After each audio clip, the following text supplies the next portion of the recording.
Good afternoon, North Dakota. Happy Friday. Happy May 1st. Today is Arbor Day, and we've issued a proclamation, May 1st, 2020.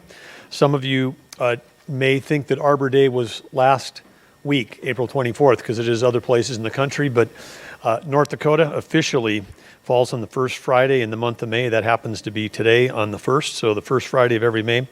And it reminds us about the important role trees play in our lives. And of course, that week later, spring comes a little later in North Dakota than other parts of the country, but we know that trees make direct and visible contributions to our health, our safety, and our economy by providing clean air and water, wind protection, erosion control, wildlife habitat, recreational opportunities, essential wood products, and beauty. And of course, they instill pride in communities. They work as living snow fences. They screen unpleasant sites. I didn't know we had any of those in North Dakota. But they increase property values, of course, and they memorialize significant events. And as we enter today on this historic day, as the beginning of reopening high contact businesses in North Dakota as we go through this historic pandemic, I hope that one family activity that people may take this weekend as they consider the Arbor Day is to think about planting a tree, maybe in honor of your family, maybe in honor of a loved one, that would help you remember this historic time. And of course, North Dakota is the land of the Great Plains. The definition of plains is prairie. So many of the trees in North Dakota have been planted either by North Dakotans or by our ancestors. And many of them were planted a long time ago, and a lot of them needed new replanting. So we'd love to see more trees planted in North Dakota. You can be a part of that, and this is the right time to think about it. So anyway, happy Arbor Day, North Dakota. We have a big schedule today. In addition to our normal update on the numbers and the virus, Superintendent Baesler is going to be here to talk about K-12. We're going to have more in-depth reports from our two leaders in both testing and contact tracing, Brigadier General Robert Schulte and Vern Dosch. Thank you, gentlemen, for being here today. We are pleased to have you here. I see General Dorman also here if we need to call on him. We also want to thank Mylyn Tufte's here and with a group of folks from the CDC. They're all doing an excellent job on spacing and looking great in their masks. And so thank you, CDC, for your great work. Thank you for being here. Thanks for helping guide us through this. And I also, in addition to that, we've got an update on Vision Zero, which of course is our vision for having zero traffic deaths in North Dakota, behavioral health update as we've had every day, and unemployment stats, and then closing with some gratitude. Okay, let me jump into the numbers. This afternoon, the North Dakota Department of Health confirmed an additional 40 cases of the novel coronavirus disease, or COVID-19, out of a record 2,065 tests. Well, this is 6 more cases than yesterday's 34. It is the first time we've completed more than 2,000 tests. At our today's test rate, 1.9%. Again, that's among the lowest in the nation. And so we like that number for sure. And of course, that's the 40 divided by the 2,065. Our cumulative positive rate going back to the very, very beginning of this, our first case on March 11th, 1,107 total cases now divided by nearly 30,000 cases. That's how we get that 3.7%. And again, that's among the lowest in the nation. With this great testing effort, the 2,065 tests, again, I want to give a shout out to all the folks involved in testing, whether that's providers, taking inbound demand from people who are symptomatic, or our team that's getting out and doing the community outbound testing. North Dakota has risen to 4th in the nation in per capita testing. Only ahead of us now are Rhode Island, New York, and Massachusetts, which are 3 states that have been part of the epicenter and have received enormous amount of federal help on testing, but we've moved up the leaderboard from 10th in a few weeks ago to number 4. We've now passed Louisiana, which is another big outbreak state, so we are the highest in the nation of a state that has not had a major outbreak, and we're actually Lieutenant Governor Brent Sanford, who, as you all know, is fabulous with numbers, always digging in. We're closing in on a per test per per 100,000 rate we're in the chasing countries like Estonia and Iceland, who's been in the news for having the highest amount of testing. You've heard a lot of stories about the great job of testing that's going on in South Korea. North Dakota has now done more tests per capita than South Korea did. So great work by our testing team. At that 3.7%, that is the fifth lowest rate in the country, again behind only Alaska, Hawaii, West Virginia, and Montana, and that number continues to drop. Going to the net, which we really like to focus on again because it's not the cumulative number that is important for us to manage, it's the number of active confirmed cases, which is now 602. This increases 12 from yesterday. This is the net of the new 40 cases plus the recoveries. Hospitalizations are down by 3. And again, we've got some sad news because we are reporting today 4 deaths. This has been, I'd say, I won't say inaccurately because we are reporting them today, but it would be inaccurate to call them a single day deaths because there was some reporting lag related to the timing of when these individuals passed and when the data was reported. Another one of the positives from a mortality came posthumously, meaning it was a test after the person had passed away. And so on these tests related to this, one of them occurred several days ago. April 26th was one of the 4. 2 others died on April 29th, and only one of the 4 occurred yesterday on April 30th. And so again, it was 1, 2, and 1 versus 4 in one day. But again, we're reporting them all today because for the delay in reporting, as I just described. But regardless of what day it was, whether it was the 26th, the 29th, or the 30th, we still know that regardless of age or circumstances, always difficult and sad to lose a grandparent or parent. And we extend, the First Lady and I, our hearts go out to the loved ones of those who have lost individuals to COVID-19 during this pandemic. Of the 4 that passed away, one was a man in his 90s from Cass County, a woman in her 90s from Cass County, a woman in her 80s from Cass County, and a man in his 70s from Cass County. All had underlying health conditions. The next slide we want to take a look at is the North Dakota case trends. And again, when we take a look at these, we see that we have a continued more record number of people who have recovered, a slight increase in the number of actives up at the top, but relatively flat as we bounce along the top of that curve. And of course, we expect that we'll see more recoveries as the days pass and go forward. When we take a look at our continued decline in the positive rate over the 14 days, this is one we know the whole state's been watching. This is part of one of the White House's gating factors related to the rolling 14 days. So this is all the positives and all the tests taken over the last 14 days. We didn't really ever have much of you couldn't call this a surge, you couldn't call it a peak. This is quite flat.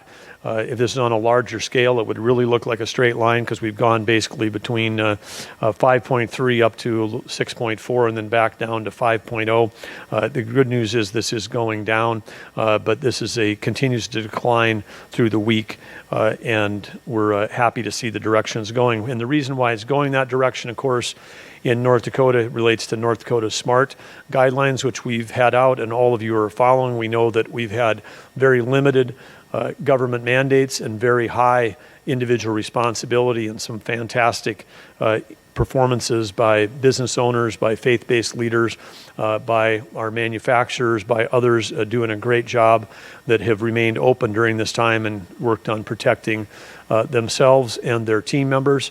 And as we move towards the reopening for the high contact businesses today, again, as we said yesterday, we know that everyone will be out there practicing good COVID etiquette, including customers, because the customers that are coming back, you play an important role in supporting those folks that work in high contact businesses. So thank you all for that. I have had people send me photos from this morning of them getting their long awaited haircut while wearing a mask. So we know that there are customers practicing good etiquette. Thank you to you that are out there doing that already today.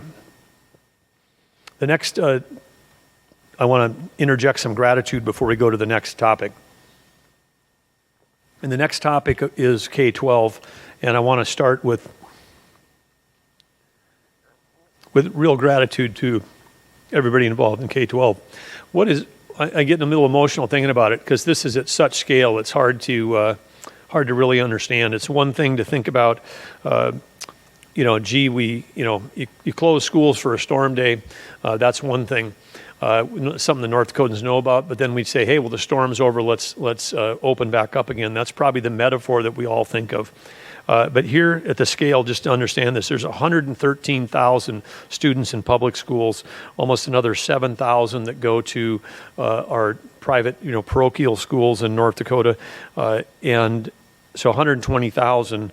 We've got about 12,000 teachers and 1,000 administrators that go into those buildings every day. So we're talking about 133,000 folks that are doing that. And unlike other states that have closed down for the year and there was not much education going on, our K-12 system, from school board members to parents to teachers to administrators, responded in a way that I think if someone had said theoretically in February, hey, I've got an idea, let's close down all the schools, no student can go into a school building, and we'll go switch to all distance learning, and we'll do that on a couple weeks' notice, people would have said, hey, that's impossible, that will never happen. And what we have seen here is we've seen that in the state of North Dakota, whether it's our heroic frontline healthcare workers, whether it's people at the state lab, whether it's the National Guard, whether it's our universities, and especially our K-12, people have stepped up and have done the impossible. And in this case, really incredible. The fact that we've kept distance learning going, and we know that it's there's been hundreds and thousands of success stories that have gone on across this. Again, on the scale, 373 public and 57 non-public school buildings have been closed since March 19th when we extended the order. The original order was on March 15th when we ordered to close schools to on-site instruction. They've always been open to administrators and faculty. I want to point out that on this journey that we've been on, it starts out with gratitude for all of you to allow us to do distance learning. People might say, why did North Dakota have such low incidence of cases? And we say, and there have been articles saying, well, schools should be the first one that go back. And I understand that people have that opinion because they feel that young children do not have as much susceptibility, certainly in terms of mortality, to this disease. But in our little state, if we take a look at where and how people congregate, there's nothing that puts more people together in closer spaces for more hours of a day than our K-12 school system. And so that was why when we first identified the first COVID case in North Dakota on March 11th, that was a Wednesday, the students were in school that Thursday. That Friday was spring break for many. That Sunday we announced closures. So literally it was either after one day of school or after 2 days of school after the first positive case, we closed schools for the physical school buildings for student use at that time.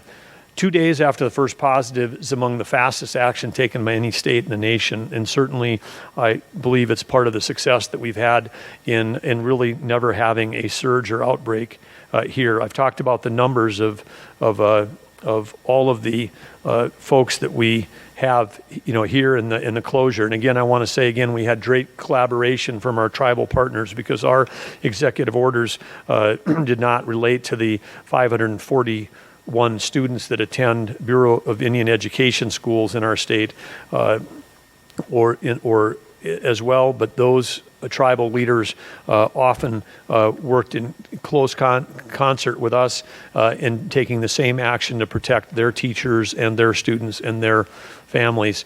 As of today, we've only had 46 confirmed cases in the 0 to 9-year-old range, 54 cases in the 10 to 19-year-old range.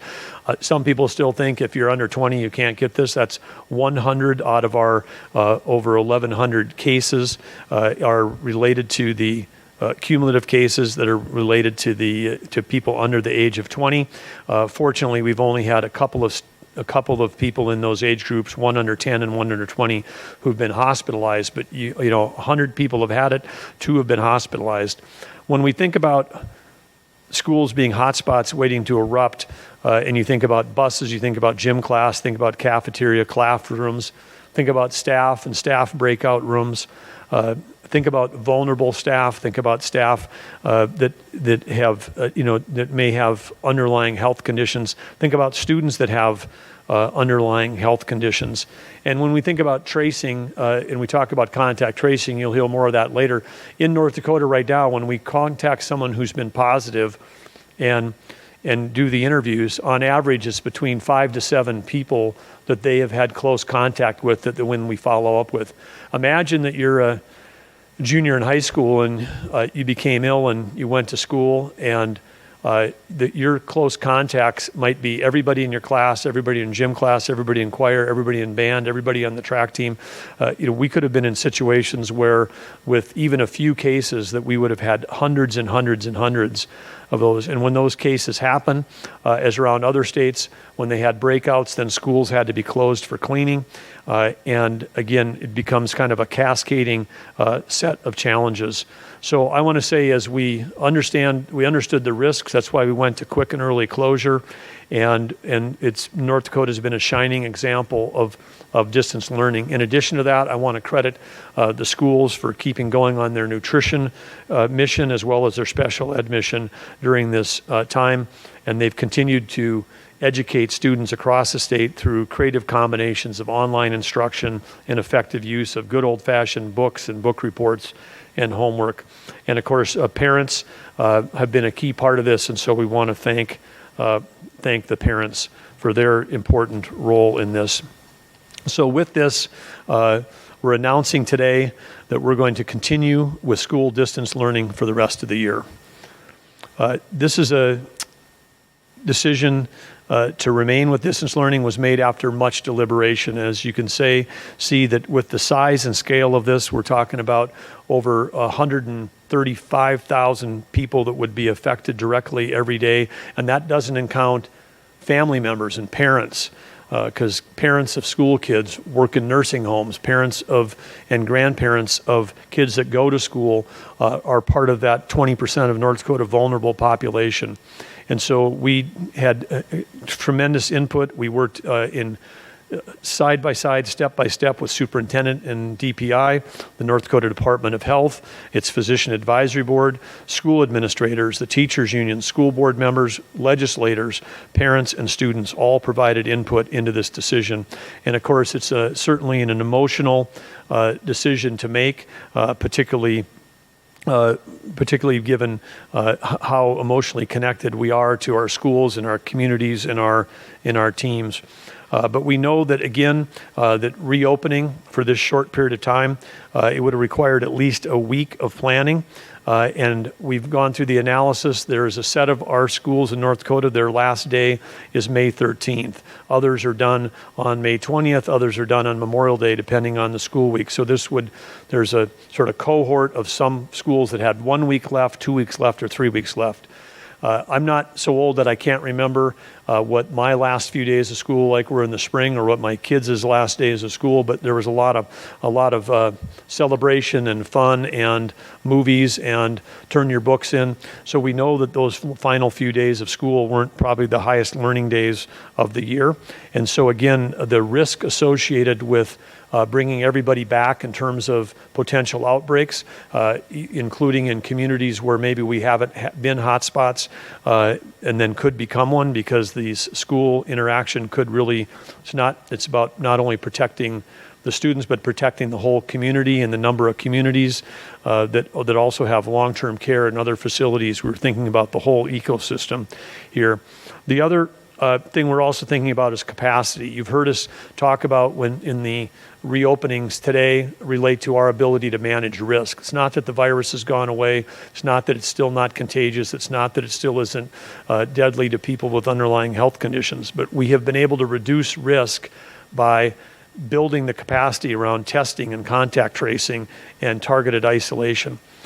In the same thing, when we think to next fall, we know that there is going to be an opportunity for us to have even stronger and better capability in terms of protecting our most vulnerable, being ready to manage the potential and perhaps inevitable outbreaks that may occur in schools, and that's going to be really helpful. So we think that in terms of the risk right now relative to a few weeks of school versus spending that time building our capability, because if we opened in the next 2 weeks and we had outbreaks in school, we would be taking our capacity for testing and contact tracing away from those most vulnerable, and we would be applying it perhaps to those that are less vulnerable. And again, during this capacity building time, we've got to manage risk. And so this is opening up businesses also involved risk, but there is economic risk to leaving them closed. Through distance learning, all teachers and administrators are all still being paid, and the funding is in place, and so there is almost no economic risk to the state of North Dakota to continue with distance learning. And so again, that was another factor that fed into this. And lastly, there's also limited capacity for teachers, administrators to keep planning and build contingency plans. And if we had decided to reopen for the last couple weeks of school, this would have put an enormous burden on our 175 school boards. Undoubtedly, it would have been there would have been local control on whether they reopen or how they reopen. And I could envision that there would have been weeks of school board meetings followed by angst from parents about is it safe to send my child back in, and teachers wondering if it was safe for them to go back into the building. We're much better taking that energy of those school boards and those administrators and those teachers to say, how can we focus on making the distance learning experience as productive and as positive as we can for those students for these last remaining days. It also is going to free up capacity planning for those administrators and school boards and teachers to plan for summer programs and to focus on gaps for those special needs of students who maybe either lack the skills, the tools, or the access to be able to participate fully in distant learning. It's going to allow time to plan to resume in-person classroom instruction for next fall, because we know that there's no replacement for face-to-face learning between teachers and students, and I know that everybody will be excited to get back to school next fall. It also gives us a chance to, instead of spending time on focusing on all the health issues associated with reopening, to focus on how we can do a better job of distance learning related to technology. People can identify technology upgrades and they can find out what's worked. We've now, over about 20 days into distance learning with 120,000 students in North Dakota. Think of that. That's 2.4 million student days of distance learning that's gone on. We certainly know more now about what works, what doesn't work, and where we need to make improvements. And so in conclusion on this, I want to just say the last point about this is with this decision. We know that this decision also brings comfort to school administrators, school boards, teachers, and parents, because it provides certainty. People were concerned about, planning or trips or spring or graduation parties, or what if my kids go back into school, and what about this or childcare or that. One of the things we know that even in the middle of chaos, certainty can help families plan, and so by providing the certainty that we're sticking with distance learning through the end of the year, we hope will help people be able to make decisions. The other thing that I also know that is certain, that out of chaos and disruption becomes an opportunity for innovation and vision. And we know that we began this journey some time ago. There was a Senate bill that was passed a few years ago by our legislation that allowed schools to file innovation plans. It was Senate Bill 2186, Innovation Education Bill. These allowed schools to focus on individualized learning. And we have an opportunity now, we've seen it work in the schools that are doing this best, the distance learning, that they can really be focused on learner-centric education. This is an opportunity for us to best practices, collaborative action, continuous improvement, and choice-ready education. When we take a look at the 14 months work of that task force, which included administrators and teachers and private sector individuals, one of the things that really came through was flexibility on graduation requirements to provide personalized learning pathways. We know a number of schools have done this. Holistic student support that recognizes the increasing behavioral health challenges facing students today. Innovation toolkits, wraparound supports, innovative incentive funding for teacher leadership to compensate teachers who go above and beyond. And districts also working to identify the key data metrics to ensure that we're measuring progress across the state. This has been super valuable. The schools that were on the front edge of these innovation plans, and any school in the state has an opportunity still, this legislation is there to create and file one of these plans. To do that, those schools that had done that allowed them to more seamlessly move into this education because they were already doing individualized, personalized learning as opposed to trying to move everybody along at the same pace in one classroom. And so again, we applaud those innovators, and we know that they'll provide inspiration as we move forward. But the other thing for the legislature and others to think about in terms of innovation is we know that distance learning with the pandemic should be used to evaluate a number of things about how we think about schools and school funding and school buildings, but also things like reevaluating attendance and absence policies. We know that right now, if a student is home sick, more than ever, when we head into next fall, if they're sick, we will need them to stay home when they're sick. And we need to make sure that they can continue to receive instruction at their home. If they're not able to attend or while they're recovering, and to not have absences on their record or not have absences affect a school's funding. Or when we have storm days, perhaps those can be automatically become distance learning days.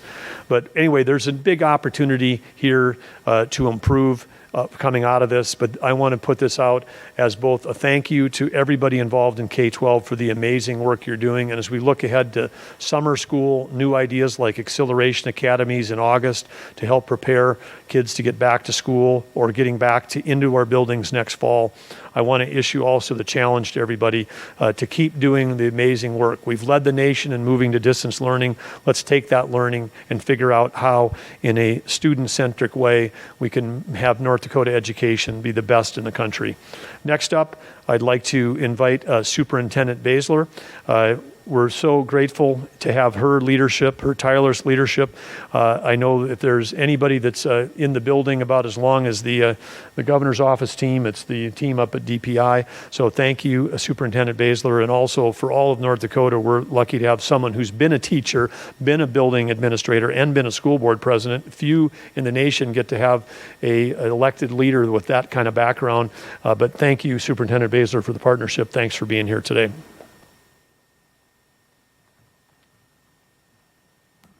Thank you, Governor Burgum, and thank you for your leadership in this as well. I just want to say, the governor said it well, but this pandemic has caused, as it's an often overused word, but there really is no other word for it, an unprecedented disruption to our students and the traditional way that we deliver school. The full continuation of education has been North Dakota's priority from the first day and will continue to be. And very few states can say that. The full continuation of education did not stop when our school doors closed to our buildings. Record amounts of innovation and transformation in education have been produced during this time, and they were developed and planned for in a record matter of days. North Dakota has led the nation in demonstrating the agility and the effectiveness in moving rapidly across all of our districts, not just some of our districts, not just some that were poised, but all of our districts to deliver education with distance teaching and learning. During this uncertain and difficult time, we are heartened but not surprised by the dedication, focus, and resolve of all of our educators across this great state. They have planned for the distribution of food to their students and moved classes and whole districts online, and they have spent hours at home reaching out to their students and their students' families with educational resources and oftentimes, offers of comfort. We are reminded of their wisdom and their strength that they bring to their work every day. Even in normal times, teaching is enormously complex and challenging work. But these teachers have entered the profession because of their empathy, their intellectual curiosity, and their motivation. And I also must remind everyone that during this difficult time, our families have taken on an entirely different role in their children's education in heroic ways. So I just need to share with everyone how proud and blessed I am to be surrounded by the educational community in North Dakota who are absolutely committed to our students, our families, and our communities. I wish that you, your families, and your students and communities good health as we continue to navigate our way through this journey. And I will take this opportunity to get a little jump start. Next week is Teacher Appreciation Week. Actually, next Tuesday is Teacher Appreciation Day. And I don't know that there is any better year than the year 2020 to reach out to all of the teachers, educators, as we say, from the crossing guards to our school nutrition specialists, to our bus drivers, all of those who play a role in education, and thank them. As the governor said, distance learning certainly is no substitute for face-to-face teaching, and we know that. And that really does underscore the importance of teachers and educators. But what we have demonstrated is that the core of teaching is building relationships. That's how your brain works. But relationships can, and they are, being built in a whole new, different way. And I'm excited about what we've learned during this opportunity and what we'll continue to learn, that we can transition and replicate as we move back into that face-to-face. Our students, families, they're in a rhythm right now. And one thing that I do know from those roles that the governor mentioned as a teacher, a building leader, and a district school board president is that certainty matters to our young people and security matters. And as we think about transitioning, the fewer transitions that you can make a young person's mind go through, the more apt they are to learn. And so with that, I am supportive of the governor's decision. I appreciate the understanding that he has in what it takes to not only transition a building, a physical space, into readiness for students to enter into, but also the social, emotional, and academic needs of our young people as we continue the learning. With this announcement today, our teachers, our families, our students, our building leaders, our school board leaders are prepared now to continue that distance learning, the full continuation of learning that we committed to on April 1st, and we'll be able to end the year strong with that full continuation of learning. Our Department of Public Instruction, the amazing team that I'm blessed to work with at the department, have been working for the last several weeks in concert with the entities that Governor Burgum mentioned and Governor Burgum's office and the legislators as we prepare guidance to address the issues that must be addressed as we return to in-place learning and place-based teaching. And so with that, we will continue to work on that guidance and make sure that we are covering all aspects and all factors that must be decided to ensure that when our students come back to in-place, in-person teaching, that not only will they be safe, but those that teach them that will be safe, those that they return to at the end of the day will remain safe. And we will also address, our department is also working on the ever important question that I know comes to our office daily, if not hourly, about what about those all-important graduation ceremonies. The Department of Public Instruction and the Governor's Office know clearly how important that milestone ceremony is, and we are in the process of developing guidance for our school districts with the Governor's Office to address two opportunities. One, graduation ceremonies, how we might honor those seniors this year with the specific restrictions in place of no access to our school facilities, thinking innovatively like we have done throughout this, and also how we might be able to honor our seniors with graduation ceremonies possibly later into the summer when we would be practicing social distancing. So that guidance will be coming out on how our schools might honor our seniors, our graduates, with 2 different types of graduation ceremonies. And I look forward to working with the governor's office on that continued work for guidance. Thank you so much.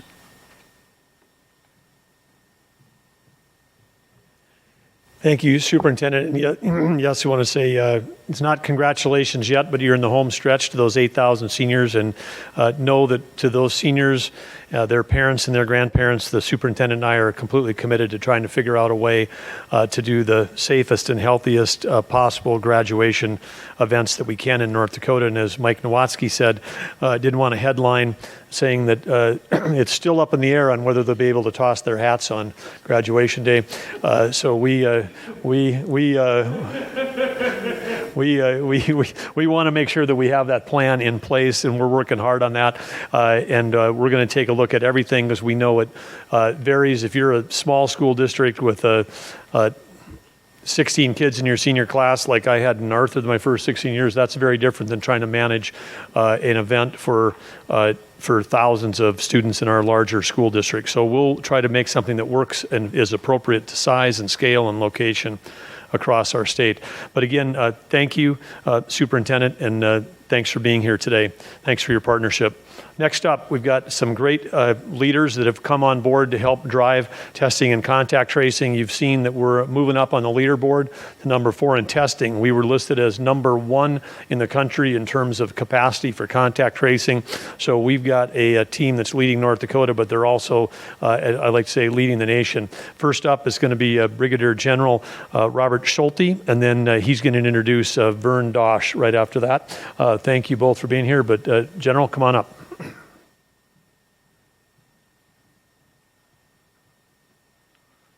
Thank you, Governor, for your great leadership. I'm just going to say, and Dr. Baesler, thanks. We have 2 children that have gone through the school system, and we're very fortunate with the public school system that we have in North Dakota. And again, to all the teachers and administrators, thank you. You make a difference. When Vern and I came on this project about a week ago, we knew this was going to be a challenge, but yet we looked at it as a great opportunity, and it's an opportunity to serve and basically take care of our backyard, take care of our neighbors, our family members, and our residents of North Dakota. And it's a challenge, but we have a lot of great opportunities to make a difference. The testing strategy team, when we came on board, was in great shape, and that's because of the leadership of our governor and certainly the state health department and General Alan Dorman. So we had a good foundation to work off of. The governor has said the testing strategy with this is to learn about the enemy. Okay, and with COVID-19, it's to identify where it is, it's to identify where it's been, and then try to get ahead of where it's going. And he said we'll work from a standpoint of facts and not fear, and that's the right approach. I think he said, and I think you've used this. You said this is the steering wheel, it's the compass, and it is the accelerator. And I'm going to put this in airman's terms. I'm an Air Force guy, so this is the flight controls, this is the aileron, and this is the throttle. So sorry about that. I just had to put it in airman's terms. But okay, very good. So let's talk about this as far as the testing strategy. Definitely widespread testing is how we learn and then how we can react. We definitely, to fight the COVID-19, we definitely want to find out who has the disease process and then get ahead of it. This is consistent with the President's plan to test 8 million U.S. citizens, and I think North Dakota is certainly doing our part with that strategy.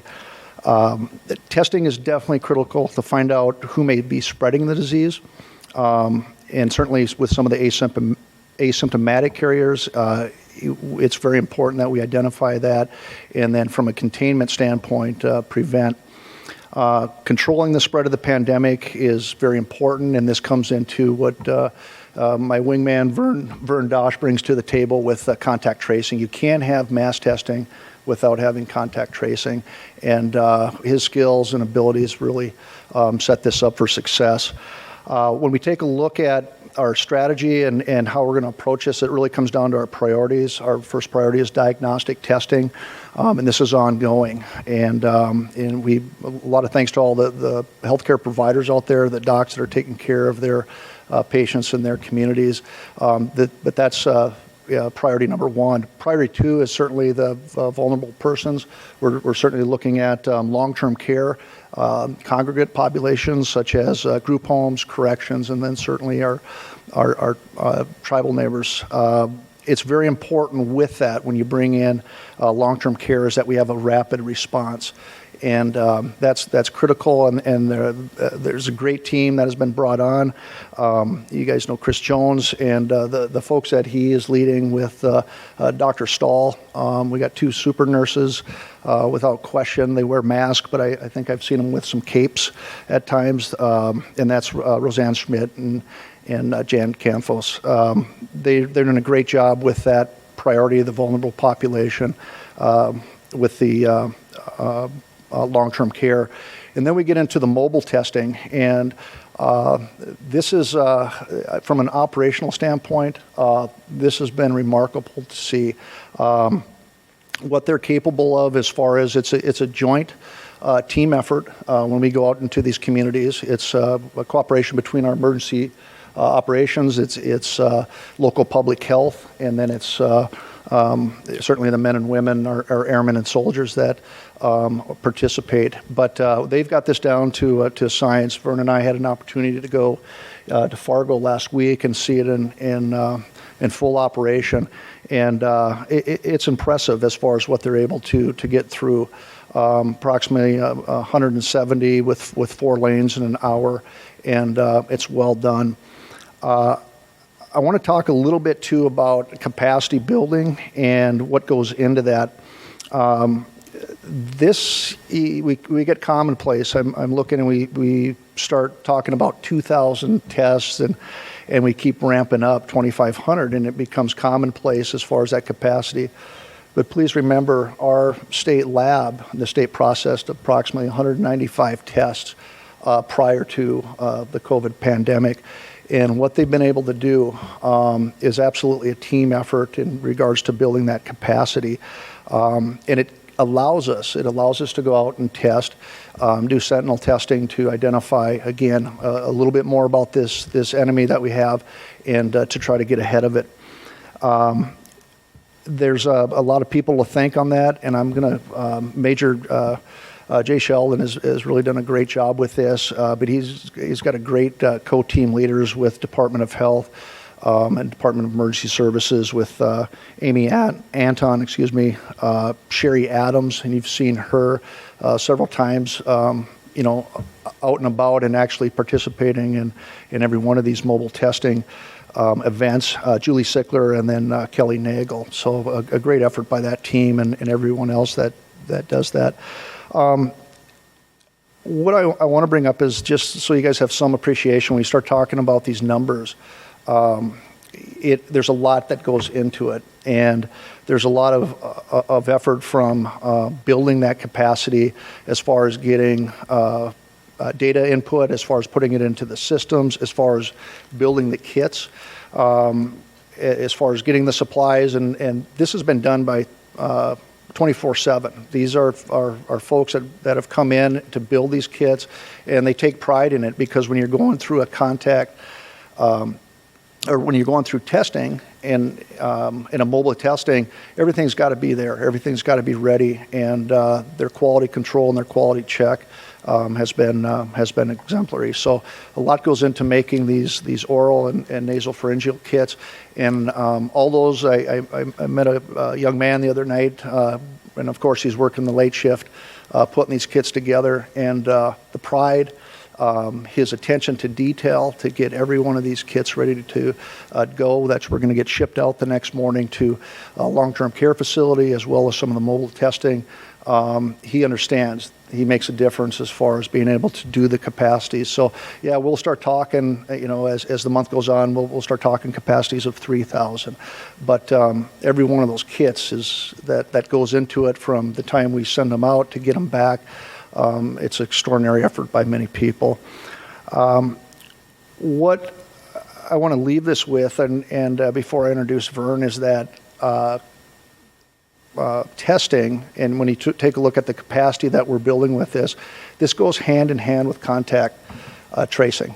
And this is how we get ahead of this. But that's a challenge. The governor talked about for every positive, it's going to be on average about 6 contacts that the public health and our caseworkers have to contact.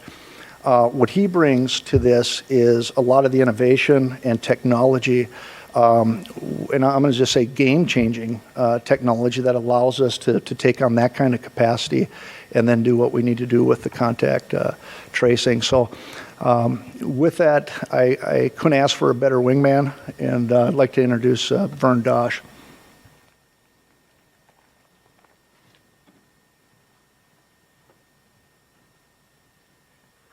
Thank you, General Schulte. It's a real pleasure and a privilege to be serving with you. When we started this journey of meeting the challenge of COVID-19 and keeping the citizens of North Dakota safe, our marching orders were pretty straightforward. The governor made no mistake about letting us know what his expectations were. And he would say, and he said it a number of times, he was consistent, and he would say, I want a robust, world-class contact tracing system.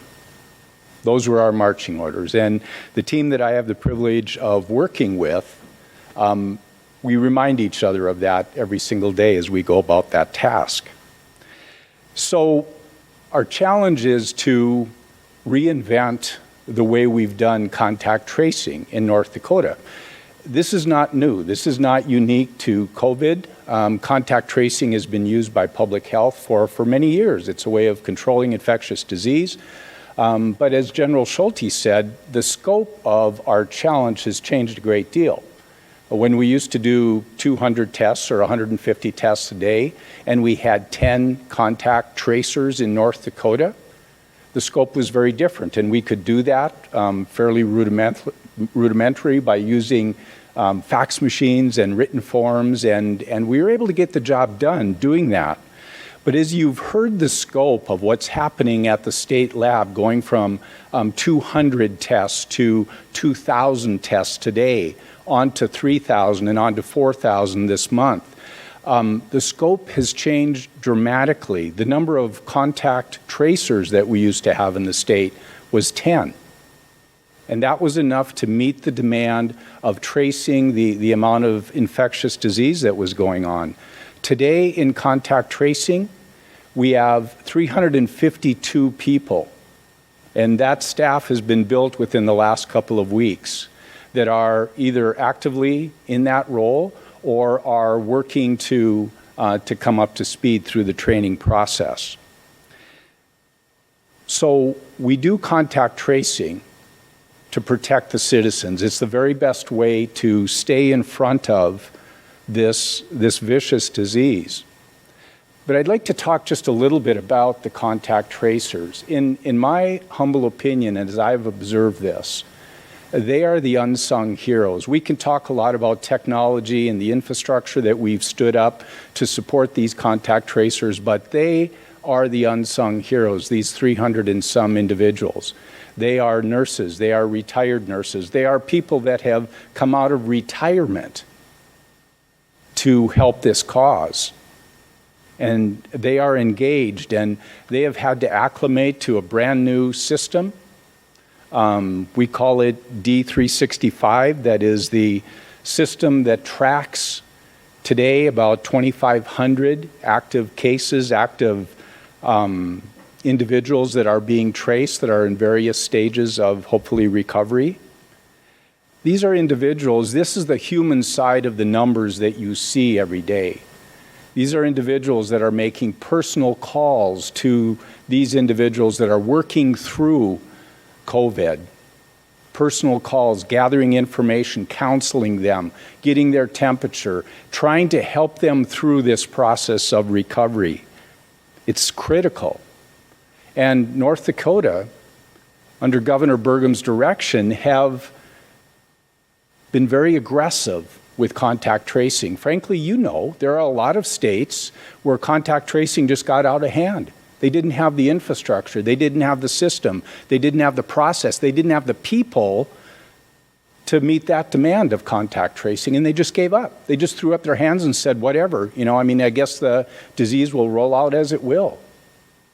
And you've seen the results of that. You see it in the numbers that the governor presents every day. The importance of contact tracing, of staying hopefully just one step ahead of what's going on to take North Dakota citizens out of harm's way and protect them. That is our charge. The governor talks about facts, not fear. Contact tracing presents the facts so that we can make logical, factual decisions, not based on emotion or anything, but factual decisions, and that we can deploy scarce resources, testing kits to those areas where they are required to protect the citizens. So we are engaging powerful contemporary technology to do that. We have had to completely reinvent the way we look at and the systems we have, the infrastructure we have to handle this influx of COVID cases. We're making informed decisions, and that's the way it should be. We want to be strategic in how we're testing. We don't want to be using a shotgun approach. We want to meet the demands for the citizens who want to be tested, but we also want to be very strategic in where those testing resources are being devoted to make sure we take care of those outbreaks and those areas where strike forces are required. Last Friday, we turned up a system called D365. That is a brand new dynamics-based system that is a tool, a very important tool for our contact tracers. Gone are the fax machines. Gone are the written forms. These COVID tracers are online to a very powerful dynamic system that is generating the information that we need. But it's not about the technology. It's about saving lives. It's about reaching those that possibly are affected or infected as quickly as possible and getting them out of harm's way. This is about protecting the citizens of North Dakota. This is about staying in front of COVID so we don't throw our hands up and just let our citizens fall into harm's way. So that's the first part. D365 is like the heartbeat. It's the infrastructure of tracing. So the next piece is trying to do a better job and to innovate and automate a very important part of the tracing strategy and the testing strategy, and that is these public events that you're seeing around the state, staffed by Army National Guard, Air National Guard, public health officials, trying to reach out to the citizens to make that testing accessible for those that want it. I will tell you that working with the National Guard and watching the logistics of what it takes to test 1,100 people in one day, 8 lanes of traffic, 60 guardsmen on the ground, public health people, and the citizens of North Dakota working their way through that and never having to wait more than 10 minutes. That's serving the population. And so the reality is, though, those testing events, although they've improved and they're improving every time we do one, they are largely a manual event. I mean, we have guardsmen and public health officials with clipboards and 3-part forms. It's been a long time since we've seen a 3-part form. But we're using it. It's manual. It's getting the job done. And we're looking at that and saying we have to be more efficient. We have to make sure that the citizen experience is good and that we're getting them through and we're being efficient with that. And so this morning, We stood up a brand new system that will be beta tested this weekend. We are calling it Citizen Registry. And it will allow the citizens to come to a testing facility. In some cases, if they want, fill out their demographic information before they even get to the site. Have a QR code, just like when you're boarding an airplane. Show that QR code to the guardsmen or public health. That contains your demographic information, and you go right into testing, and you get out of there, and you get on with your life. All of the clipboards, all of the 3-part forms will be set aside, and the guardsmen and public health officials will have iPads. And that's how the system will be, the information will be entered into the system. That follows the specimen to the lab. The data digitally goes to the lab, follows and picks up those results, moves on to contact tracing, moves on to the public health department's data systems, and we do that without any manual intervention or without any other keying. I was talking with General Schulte about this as we were watching it roll out this morning, and feel pretty comfortable that in these events, these testing events, that we will be able to conduct those events with half the people that we do today. And that's important for efficiency. It's important for being good stewards of the resources that we have here in North Dakota. So the engine, D365, that's the heartbeat.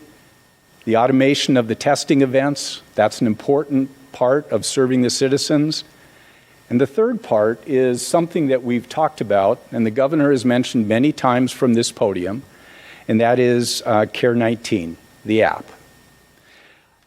This is so cool because this is a North Dakota app. This is developed by North Dakota folks. Proud crowd out of Fargo. Tim and Darren have done an amazing job and their team. One of the first in the nation to release an app like this. And the app is dynamic, and it's changing every day, and it's improving every day, and a new version just came out. It's on Apple, it's on Android. They are tightening up the location information.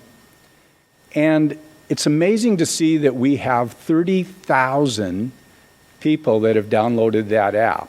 I just looked, and we're just a tish under 30,000. I'm here to tell you that's not enough. I'm here to tell you if we're not capturing more of this data that supplements our contact tracking system, it will be more and more difficult to stay in front of COVID. We don't need 30,000 to download it. We need 200,000 to download this app. And we ask ourselves, why haven't more people downloaded it? We've got over 700,000 now. Not everybody has a smartphone. Why aren't they downloading it? You know why. I know why. It's the 800-pound gorilla in the room, right? People are saying, oh, location data. There's a conspiracy theory. There's someone that is trying to get my data. I understand those concerns. And in a lot of cases, they're legitimate, but let me assure you that this initiative is not nefarious. We are doing everything we can to pull every bit of technology out of the bag to make sure we're gaining the data that we need to protect our citizens. It's that simple. You opt in for the app. You can load it or you don't have to. You can turn on location services, or if you're out and about and you don't want your location tracked, turn it off for a period of time. Think about Care19 as an insurance policy. I hope none of us have to use the data in Care19. Because when you do need the data, it means that you're positive. And let me kind of think through that scenario, right? A contact tracer calls you. You've been at a testing event. They call you. And they say, I'm sorry to inform you, but you have been tested positive for COVID. It's a call none of us ever want to get, but it's a call that 1,000 North Dakota citizens have gotten from the Department of Health. Now think about yourself in that position. Your mind is reeling, right? What about my kids? What about my family? What am I going to recover? What does this mean financially? You've got all of that anxiety, and the next question from the tracer will be, now, can we talk about where you've been for the last 14 days in detail? Some of these calls take 2 hours. And you are in no state of mind to remember thoroughly, right? Think about how cool it would be at that moment if you pull out your app and say, let me see, and the app gives you the locations. You can just relay those to the caseworker while you're reading your app. You don't have to share the data, but if you want to share the data, we will allow you to share the data with the Department of Health. It will be augmented into your record, and it will be an important part of contact tracing. It's like putting together a 1,000-piece puzzle, and you get to the end and there's 2 pieces missing, and it's so disappointing. That's the life of our EPIs. That's the life of our contact tracers. They're trying to put this puzzle together. They're trying to connect the dots of this spider web of COVID. And when there's a couple pieces missing, it makes it that much more difficult to be efficient. It's a life insurance policy. Hope you don't ever have to use it. Hope that someday we feel comfortable for deleting the app and deleting the location information and we move on. The governor talks about individual responsibility.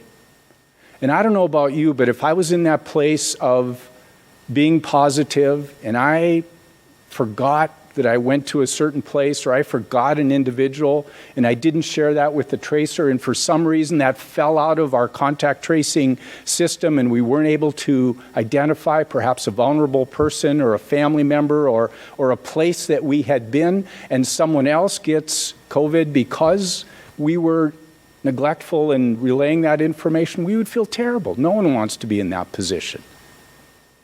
Please download the app. Help us build an effective app. Help us put that final piece of the puzzle together so that we can do an adequate job of contact tracing. I'd like to end with just a bit of gratitude. Governor Burgum, thank you for your clear, very concise directions. It has allowed us to keep our heads down and hopefully meet your expectations. In my career, I've had an opportunity to be a part of a couple of teams that have stood up large IT systems. D365 and the citizen registration are large, complex systems. I'm telling you that these systems are going to take 6 months to 9 months to stand up. NDIT and Dwayne Schell and his crew stood them up in a couple weeks. And the quality is phenomenal. And the training was complete. And the users are off and running none too soon. The National Guard, General Dorman and General Schulte, I've worked with some amazing people in my career, but I will tell you that being embedded with the National Guard, working shoulder to shoulder with them, has been one of the most profound experiences of my professional career. The Department of Health, Mylin and her staff, the contact tracers, the profound shift that they have to make with a brand new system, the lab going from 200 samples to 2,000 and beyond. Absolutely incredible dedication. Chris Jones in the Department of Human Services, the contact tracers, you know how I feel about them. And most of all, the citizens of North Dakota. You know, in a perfect world, we would have had these systems stood up and ready and tested and people trained, ready for COVID-19. We didn't have that luxury. These systems were put together on the fly rather frantically, and I'm being honest with you. But you should be very proud of the individuals, the employees of the state of North Dakota who have worked very diligently to proceed with a smart restart, of having the facts that we need to proceed with facts, not fear. That has been our charge. And Governor, it has been a privilege to work with you in this regard. Thanks.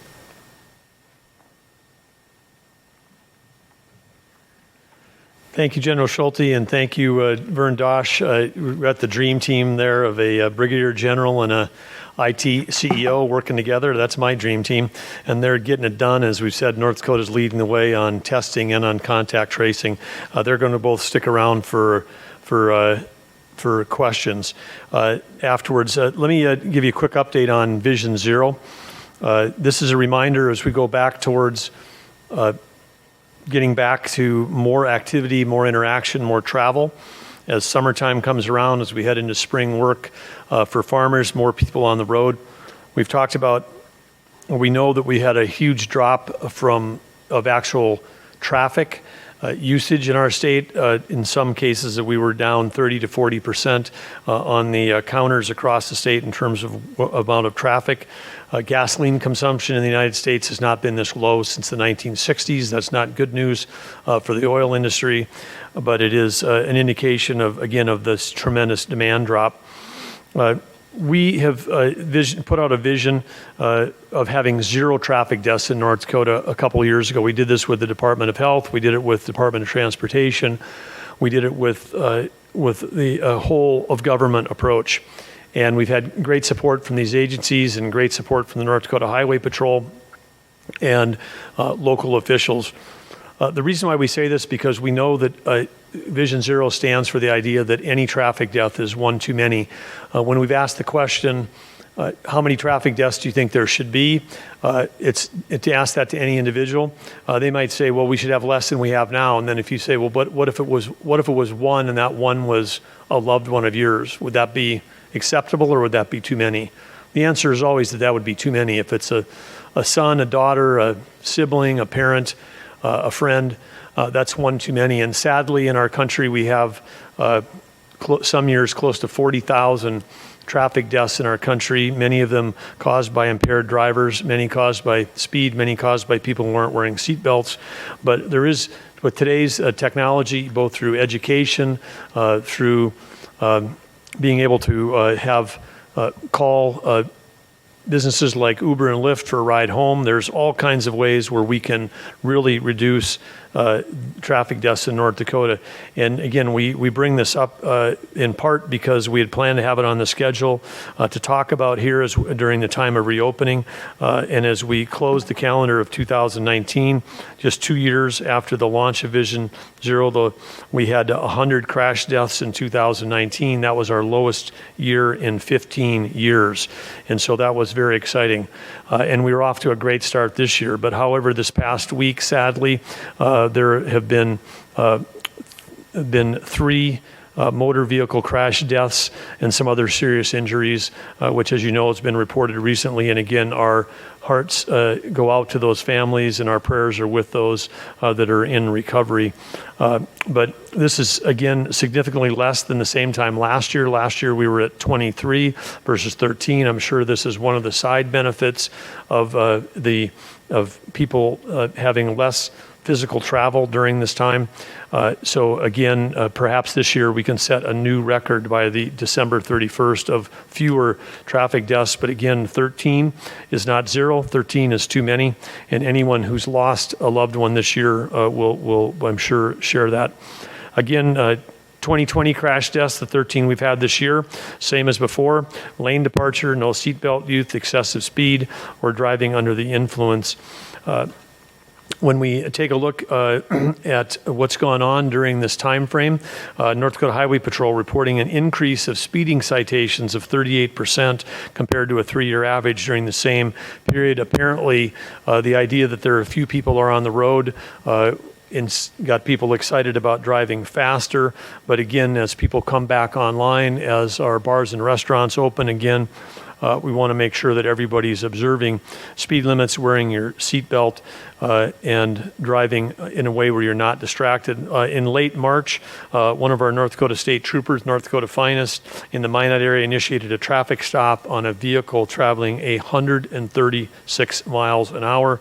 The driver was subsequently arrested for DUI.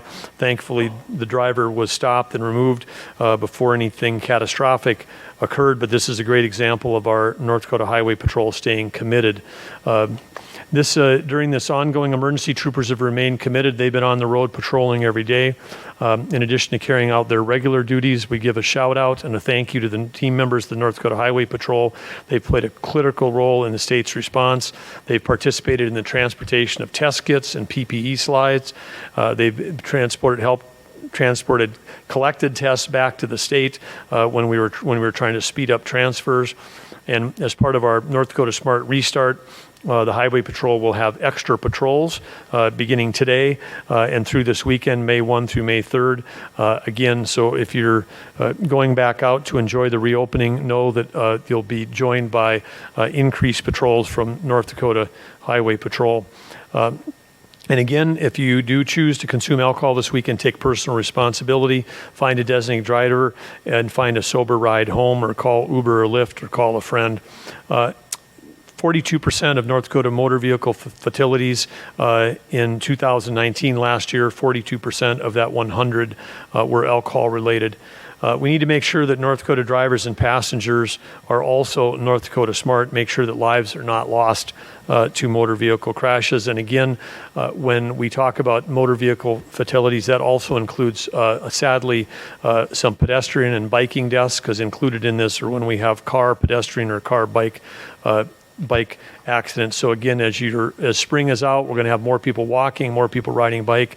Make sure, in addition to wearing your seatbelt, having appropriate child passenger seats, drive distraction free, which means, again, take a break from your cell phone, driving sober, observing speed limits. Every life matters, vision zero, which means zero fatalities and zero excuses.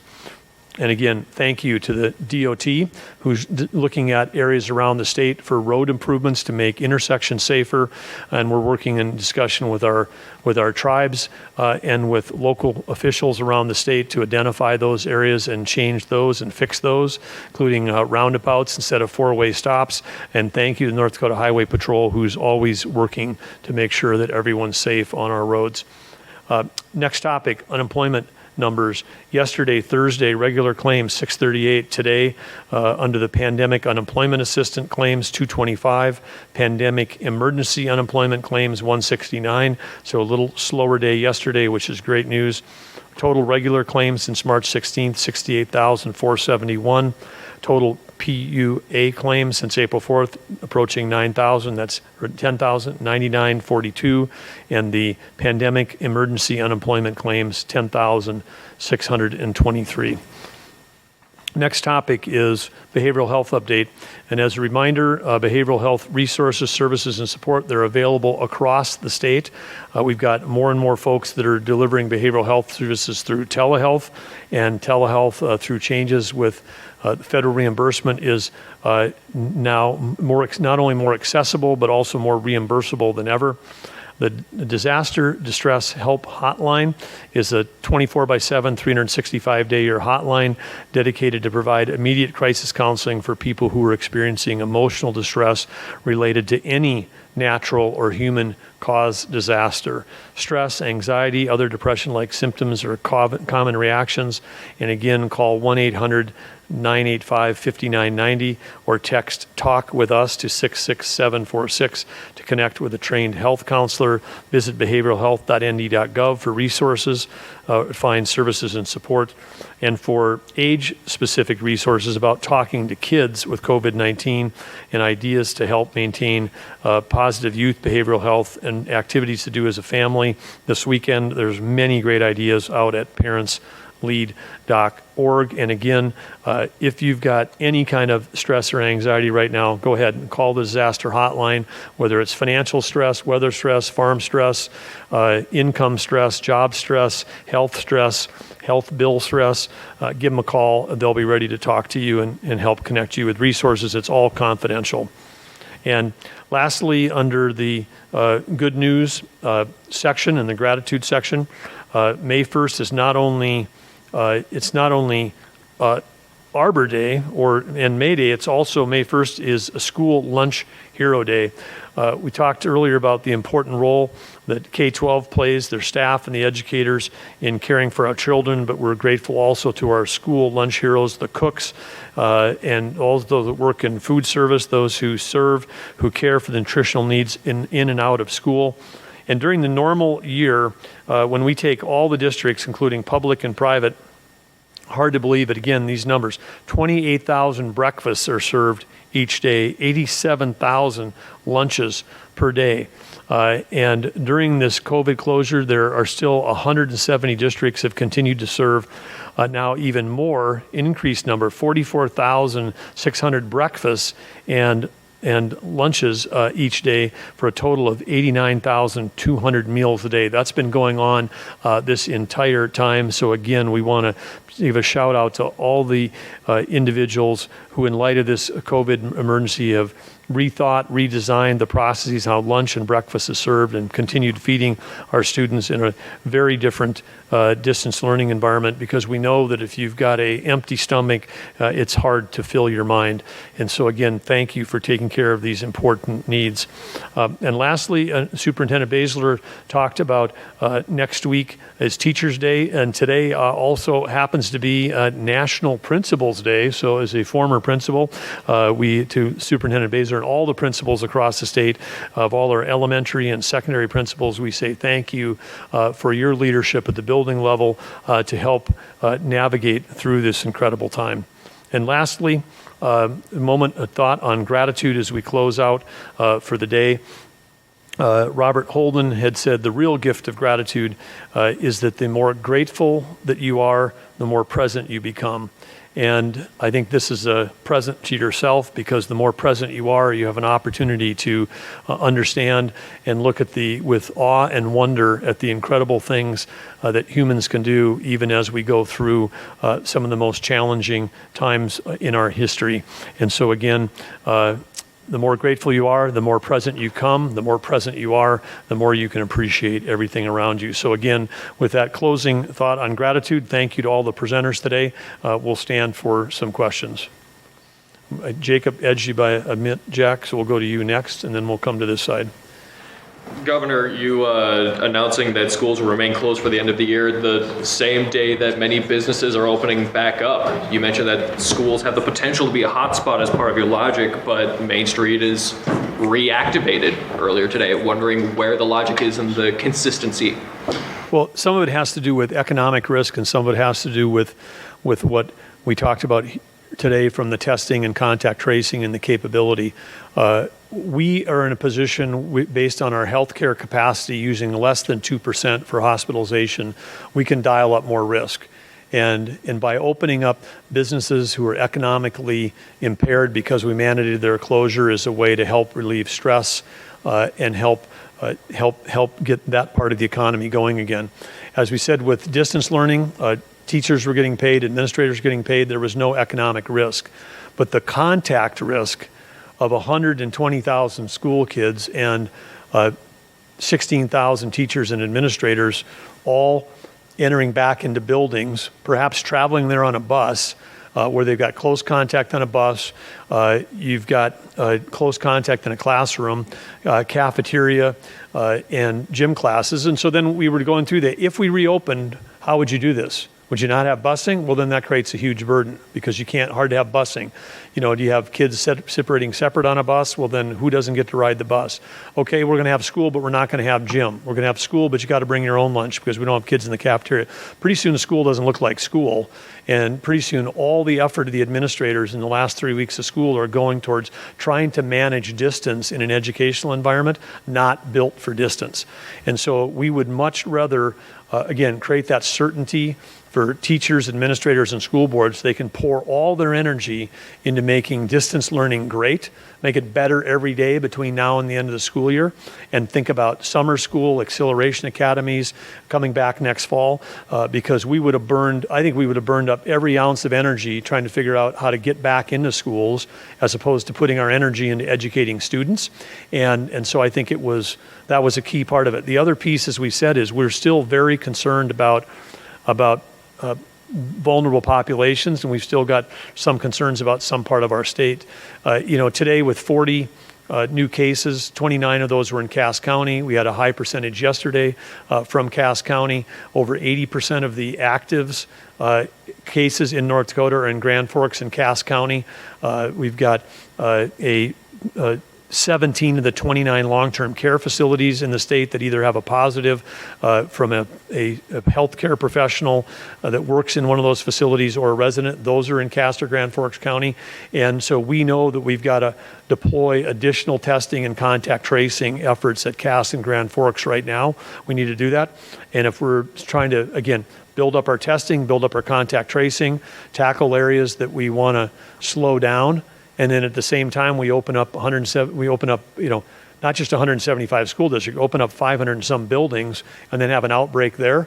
We'd be trying to make a trade-off. I mean, do we go test everybody at the long-term care facility, or do we go do testing at schools? So if we had unlimited capacity for testing and for contact tracing, then you might have made a different decision. But we don't have that right now. By next fall, we should have a whole new array of testing capabilities, because by next fall we should have antigen and antibody testing. We should have thousands of more tests per day. We should have the systems that Vern talked about will be up and running.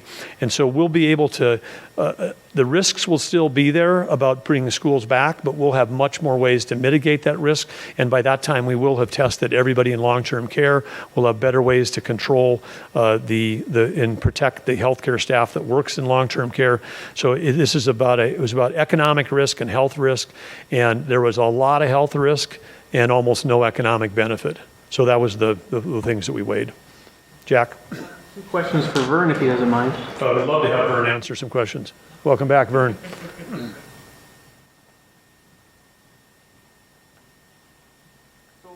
Just want to make sure I have my numbers right. First, 352 people trained on contact tracing so far in North Dakota, and how many of those are active? Jack, active contact tracers right now is 77. The Care19 app, what are the plans for using that tracing data? Has that been put to use yet?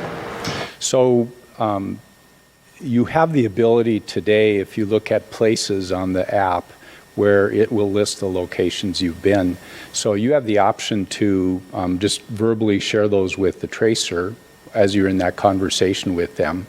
The functionality that literally we're working on today, and that hopefully will be delivered by Tuesday, Wednesday, is the option to, when the tracer is talking to you, they will say, would you like to share your data? You don't have to. It's optional. If it's easier for you just to give them your locations rather than you painstakingly stepping through it, you'll have the option just to basically hit a button that will download that. That will be augmented to your file as a case that is being traced. And then, the epidemiologists and the tracers then will use that data to try to connect the dots that you saw, trying to identify possible other people that have been exposed or locations that could be a hotspot that need attention or things like that. So we're working on the functionality you said to get to the point of, people being able to opt into their tracing data being used. Yes, sir. It's there today. I mean, it's in the app. It's being recorded. If you are using Google Maps or Apple Maps or Strava when you do your workouts, or GolfSpot when you're golfing, you're using the location services. There's a number of them that you're already using today if you have that turned on. And this is just an option to make that a little more thorough in terms of gathering where you've been for the last 14 days. And you, as a citizen, have the option to, just to keep it and to relay it verbally, or you will have the option in the next couple of days to be able to just say, here, take my data and you sort through it, whichever is easier for you. Is that Crowd that's putting that functionality together? Yes, sir. Proud Crowd is adding that, and there is an interface going on with NDIT where they will bring that information directly into the D365 system. Thank you. Thank you. I just want to reaffirm on Jack's question on this thing that is completely voluntary if anybody wants to download their data into the D365 system that Vern talked about. And again, when you use Care19, you're not required to enter your email address, your phone number, your physical address. You're assigned a 36-digit random ID number, and it is completely anonymous. And so it's completely in the user's control. North Dakota Department of Health does not have your location data. The state of North Dakota doesn't have your location data. We're not interested in it. We're interested if you want to share it to aid in the contact training on a voluntary basis. If you're interested in doing that, that could help save lives. But we are not, the state of North Dakota Health Department is not collecting location data on individuals through this app. But it is a requirement of the order of the state health officer to participate in helping state and local health authorities with contact tracing, correct? It is. It is. And you can do that through trying to remember where you've been the last 14 days, or you can use this as a memory aid, and then you can just over the phone share where you've been, perhaps more completely, and that will help save lives. The other benefit of, when Vern's talking about this being a life insurance policy, is what I'll call exposure notification. We don't have to know who you are. If we had, 30,000 people and we find out that there's a hotspot that's coming from a bar, a church, a restaurant, let's say it's next September, we could go into the location data without knowing who the individuals are and say, we want to send a push notification to anybody who's been in that location in the last 2 weeks to notify them that they may have been exposed. So they could get an alert, but we don't know who we're sending it to. And that exposure notification, again, is one of the things that Apple and Google are working on together. And I know that in the design plans, again, it's about protecting people's privacy and saving lives. We're doing both of those things simultaneously. This whole app was designed around protecting people's privacy. That was the design point at the beginning, and I think it does a fantastic job of that. And again, with more people using it, you get a chance to save your life, your loved ones, others around you, and maybe strangers you haven't even met, because if you're asymptomatic and then find out one day you're positive and you've been in contact with a lot of people, particularly now as we're opening up, more important than ever that people download Care19, take control of your own data as you do, and share it when it's useful to make a difference. And I also think it automatically deletes after 30 days. We're not trying to build files of where people have been their whole lives. What we're interested in is where you've been in the last 14 days. So I think that the data is all deleted after 30 days. Jacob? No, I'm sorry, I'm going online and then back to Jacob. Online? April Baumgarten, former Fargo-Moorhead. North Dakota United conducted a recent survey in which about 90% of teachers said they'd feel unsafe returning to schools, and the union has also said that distance learning in North Dakota has been the envy of the nation and would be detrimental to discontinue. How much did teacher input play a role in deciding to continue distance learning? Well, we can't teach without teachers, and so that input played a very significant piece of that. Of the input. So was familiar with that survey. Really appreciated the partnership we've had with Citizens United and the leadership there, Nick and the whole team. So anyway, we're love to have we're always great to have their input.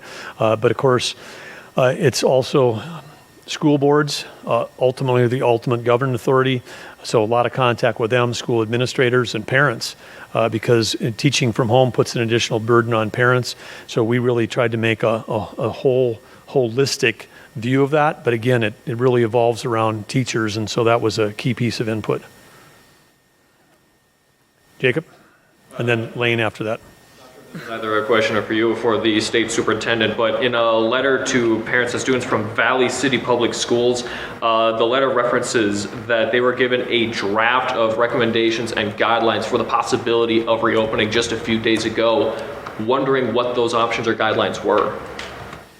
Well, I can maybe take this one if you want to, but through the K-12 Coordinating Council and through our office, we had been working with ideas about possible reopenings, and whether that's summer school next fall. We got to start thinking about what a new standard operating procedures look like. So there was a lot of effort put into the effort to try to figure out what do you have to do from a health standpoint to reopen, and the enormous effort that would take, and then what you would have to do if you had a positive case, and the cost of disinfecting schools.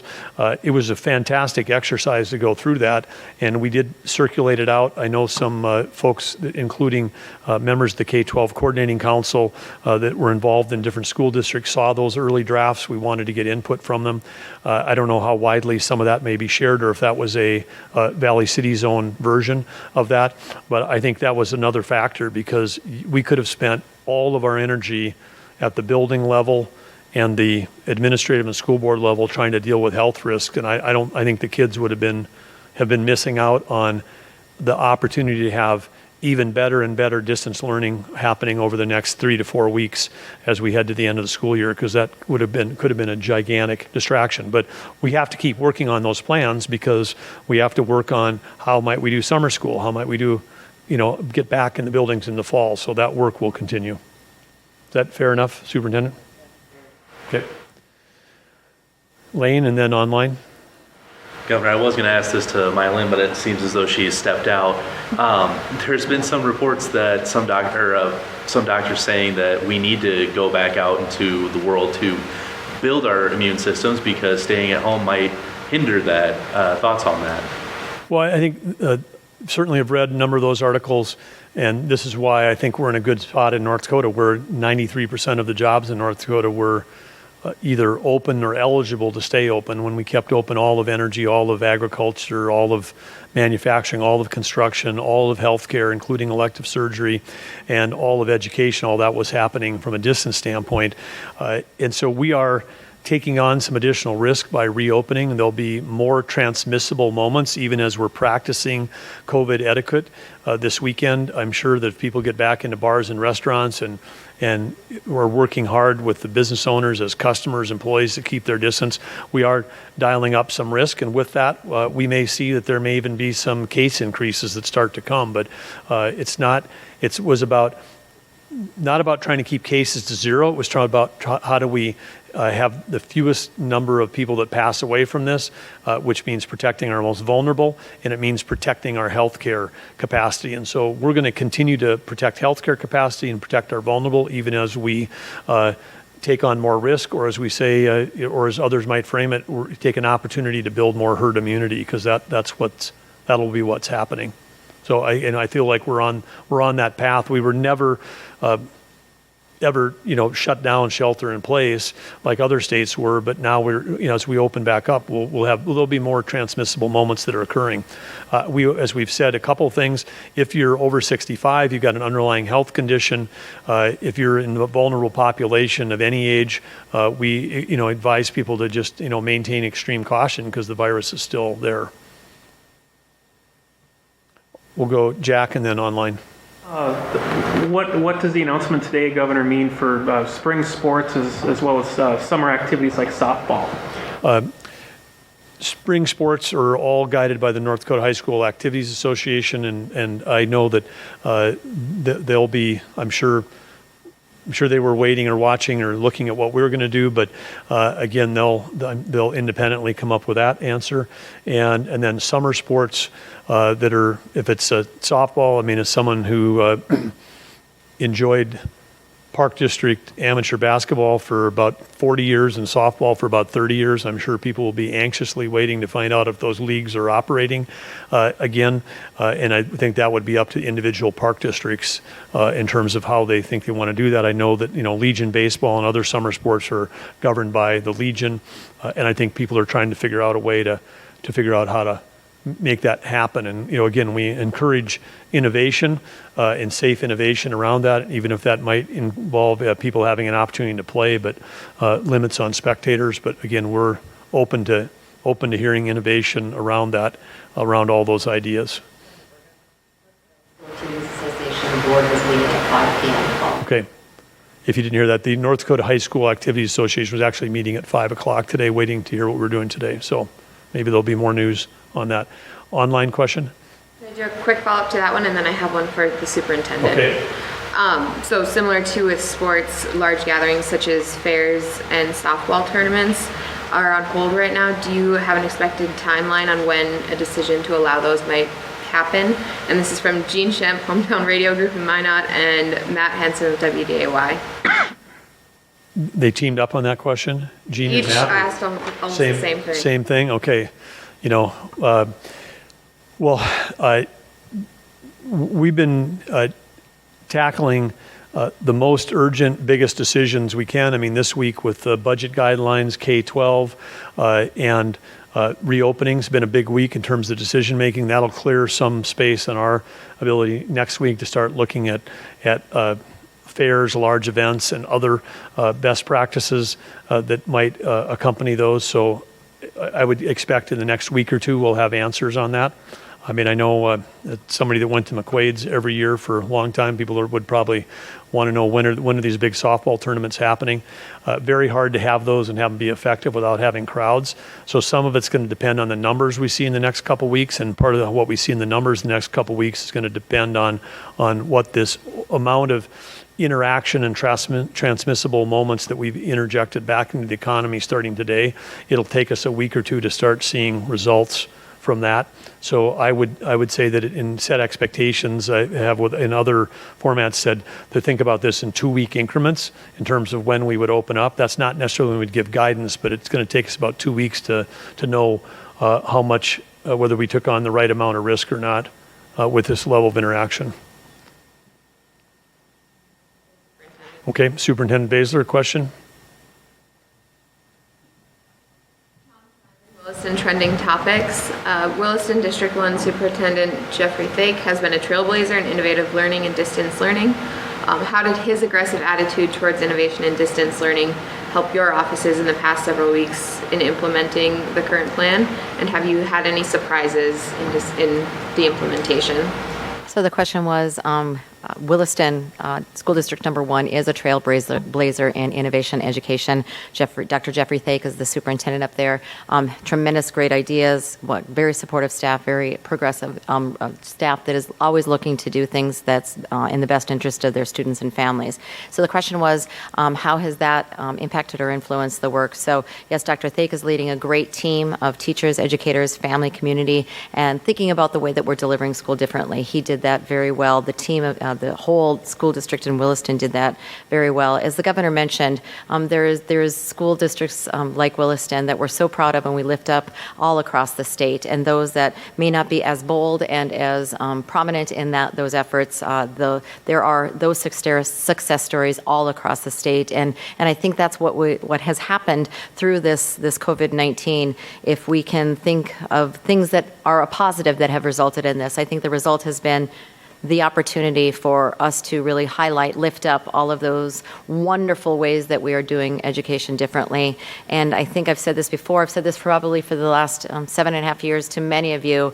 The world is no longer rewarding our young people for what they can do with information or knowledge, or what they know about information and knowledge. The world is only rewarding young people for what they can do with it. And so I think Williston, I would hold up many, many others across our state that also do those things. They are teaching our students not only what to know, but what they can do with what they know. So I think as we look forward into life after COVID-19 and education after COVID-19, I'm very excited about what education will be and how our students will be able to do things with what they know. What has surprised me during this whole pandemic, the last 9 weeks of school, as we finish out strong the last few weeks of school across the state, what has surprised me is the strengthening of our partnership between home and school.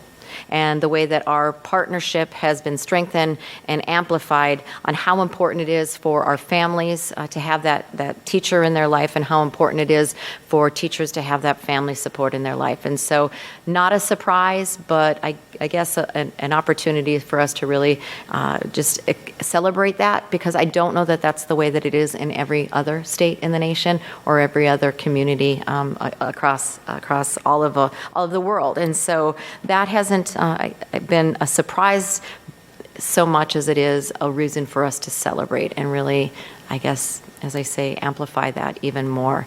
What has surprised me, I guess, would be the way that our families, our students, and our teachers and our school boards across the state have come together and really not just said the words, we're all in this together, but really demonstrated that.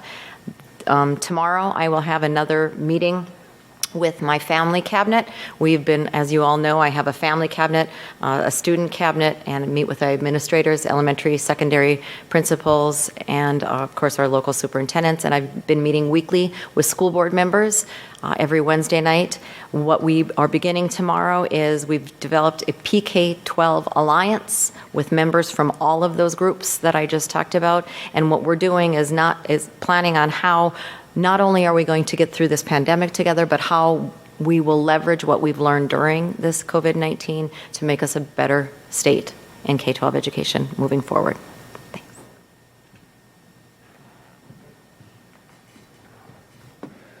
Last question? Last call? That's later tonight, probably, right, with the B. Yesterday, you had mentioned, you had talked about testing all long-term care facilities by May 9th. Is that still the plan? And how does the state plan to accomplish that? You want to have a... We have 79 testing. Come on up. Question was, how are we planning on testing all long-term care facilities, that's residents and staff, before May 9th? Here's Brigadier General Schulte with the answer. At this time, we have 79 long-term care facilities tested, and so that would leave 139 to go with over a week. So we have planning in place as far as that guidance and prioritized long-term care. So we're on track.